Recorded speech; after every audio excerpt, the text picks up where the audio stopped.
নমস্কাৰ। এই মুহূৰ্তত এটা চৰ্চিত বিষয় বুলি ক'ব লাগিব। স্ক্ৰীণত দিয়া যিটো নৃত্য, এই নৃত্যবোৰ খুবেই ভুল হৈছে। আপোনালোকে চবেই জানে বড়ো সমাজৰ যিটো সাংস্কৃতিক নৃত্য, এই নৃত্যবোৰ মানে ভুল ভুল ভুল ভুল নৃত্য প্ৰদৰ্শন কৰিছে তেওঁলোকে।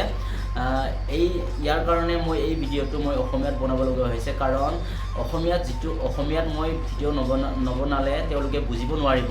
আৰু এই সময়ত যিটো আমাৰ সাংস্কৃতিক দল সংগঠনৰ পৰা কোনো ৰিয়েকশ্যন, কোনো কাউণ্টাৰ ৰিয়েকশ্যন দেখিবলৈ পোৱা নাই, কোনো প্ৰেছ মিট দেখিবলৈ পোৱা নাই। সেয়েহে মই এই ভিডিঅ'টো তেওঁলোকৰ বাবে অসমীয়াত বনাবলগীয়া হৈছে, কাৰণ যিটো নৃত্য প্ৰদৰ্শন কৰিছে তেওঁলোকে বড়ো সংস্কৃতিৰ যিটো নৃত্য, যিটো বাগৰুম্বা নৃত্য,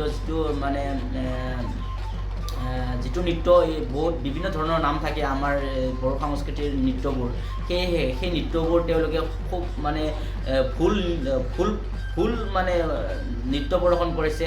বহুত দুখ লাগিছে ইয়াৰ বাবে।